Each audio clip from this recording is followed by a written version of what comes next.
What's up, everyone? It's Rey-Jay back with another video, and in this one, I want to break down what's happening with SPY, Tesla, Nvidia, the QQQ, and a couple of other tickers, and break down some big news that's coming out for the market, so what you should be watching for as time progresses. Let me just mention that I am not a financial planner. Make sure you take nothing I say as financial advice, and also, if you guys can, please check out the Moomoo link. You deposit $100, you're guaranteed 5 free stocks. You deposit $1,000, you're guaranteed 15, and the offer ends tomorrow, so check it out before they run out. Anyways, for the market right now, we're pretty flat during the pre-market session. Some stocks do look like they have some potential to try to push. Others are still very, very flat. So it's a very, very mixed market thus far. But we have some very important data coming out that's going to affect how the market moves. So get ready for some high volatility at 10 o'clock a.m. Eastern Standard Time today. 30 minutes after the market opens today, look out for the JOLTS job openings report, consumer confidence, and then the JOLTS job quits report as well. When this data comes out, expect some volatility. At 10:30 a.m., we also have the Dallas Fed Services Index, not to mention the Services Revenue Index. Might also cause volatility, but the main time to watch for it will be 10 o'clock a.m. Eastern Standard Time, 30 minutes after market opens. So we'll see what happens with the JOLTS job openings report. If we get a high number and the labor market's looking decent, this could actually be a little bit more positive for the markets. If not, the complete opposite could happen. So we'll just have to wait and see. Also, for earnings, you just had SoFi and PayPal announce their earnings. PayPal did relatively well because they ended up beating on EPS and revenue. Revenue was at $7.89 billion, above expectations. EPS was also above expectations at $1.19. And then transactions were up 8%, not to mention operating margins improved. And then their outlook was looking pretty good as they ended up increasing their third quarter revenue forecast, not to mention EPS. So pretty good looking outlook for PayPal, nice growth. For SoFi, on the other hand, I just wanted to mention that they boosted their 2024 profit forecast for the second time this year. And I just wanted to say that this is very, very important. The forecast for earnings per share in 2024 increased to 9 cents, from 9 cents to about 10 cents. We're looking at good forecast, good growth, and they also did relatively well with revenue. So, with their forecasts and outlook increasing, we're looking pretty good right now. That's why SoFi is in the green. I also want to call out another big piece of news that's coming out. The media is screaming, from Yahoo Finance to CBS, not to mention Quartz, that Tesla is recalling more than 1.8 million EVs because of a faulty hood latch. That is actually not necessarily the truth, because all Tesla had to do is kind of release a software update that would basically solve this problem.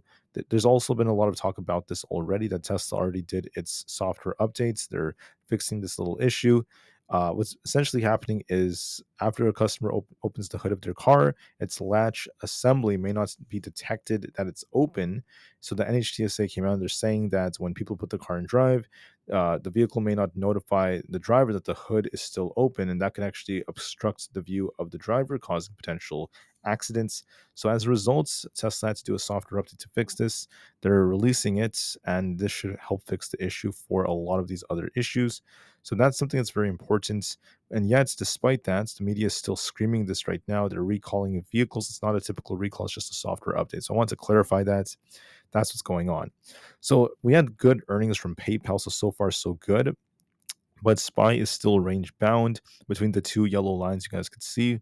We have 547 as a resistance zone. If we break this, we'll be looking for 550 as a potential target. If we hold above for the 547s for at least, I would say, 1.5 to 2 hours. And if we end up losing supports, look at 544. If that breaks, look for 542. Now, that's going to turn us a lot more bearish if we end up losing that support. And we've been range bound for the past 4 days, going back and forth and back and forth. This has a little potential to try to push higher to about 547. We'll see if that breaks or not. So we'll just have to see how things end up going for SPY. Overall, it's holding up decently, but I'm going to be very patient with the JOLTS report, and we'll see if we end up breaking resistance or not. As of right now, we're range bound, so give this some time, and we'll see what the big move happens to be. For Nvidia, we're trying to rebound a bit, testing 112 as resistance. If we do break that, we're going to enter our chop zone again between 112 and 116. If we break 116, we turn bullish. If we break above 112 and don't break 116, we could just chop around. And if we fail to break 112, we are going to turn bearish, looking for a move back down to 108. However, Nvidia looks like it's trying to push upwards, so I'll see if we can break 112, and then we might just start chopping back in this range. It has potential to try to push a little bit higher. For Bitcoin, we're trading sideways right now between 67 and then 66,000, but there is upside potential for 67,500. We'll see if that ends up being the case or not. ES, It's looking decent right now. It might try to test this trend line. We'll see if we can try to break above the 5520s. Overall, there's a little bit of upside potential for it, but still very, very choppy. So I expect it to chop around a bit. It could try to push just a little bit. So we'll see how things go, at least technically speaking. It also depends on the data that's coming out. SPX is very sideways right now, completely flat, not really doing much. So this will get a big reaction depending on the data, but SPX is not really doing much. Tesla is trying to push a little higher, but look at 234 as resistance. If we could break that, I'm going to be looking for basically 235 and 238. More specifically, 238 is a more realistic target. If that breaks, the 240s are coming.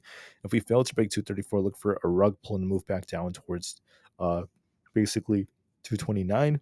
And if that fails us, we have 225 coming. So there's more upside potential, at least for Tesla, at least on the 1 hour time frame.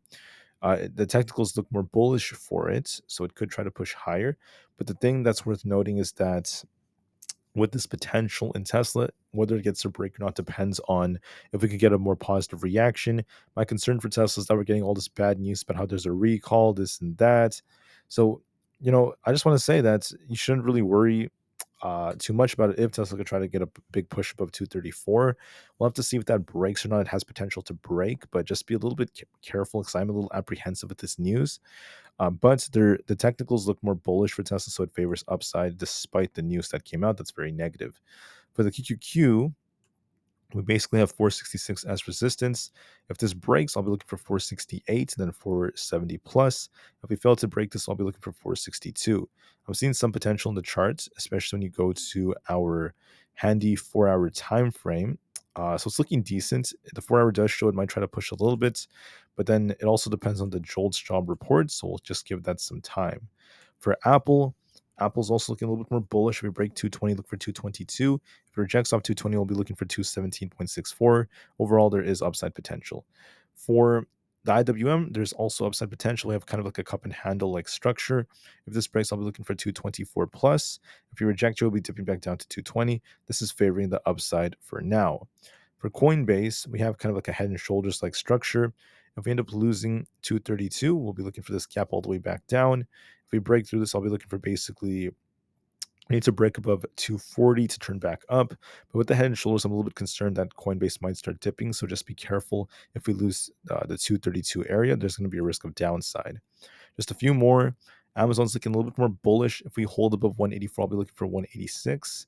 If we fail to hold 184, I'll be looking for 182 again. This chart's favoring upside. I might try to push for at least 186 plus. For Meta, we're kind of flat right now. If we don't break 467, that's going to be a very, very important area of interest. Break 467, we'll be looking for basically the 470s. If we fail to do that, we'll be dipping back down to 462. So we'll just have to see how things go. For Microsoft, we have a very, very bullish structure. If we try to hold above 427, we'll be looking for 430 again. If we reject here, we'll be dipping back down. Be careful. There's a possible head and shoulders, but I'm not too worried about it. We have earnings coming up, so don't worry too much about that for now. And then we also have Google. Google's also going to try to push right here. If we hold above 172, I'll be looking for 174. So we'll just have to see if this could hold structure or not. If we don't, then it is what it is, but this has potential in my opinion. That's it for my video, guys. The market is kind of holding up decently. There is technically a lot of stocks with some upside potential, but we'll see what kind of reaction we get at 10 o'clock a.m., considering the fact that we have a lot of data coming out for the JOLTS job openings report and such. So we'll just be patient, see how things go. With that being said, I want to say that I appreciate you guys so much for listening. Have a great day and peace out.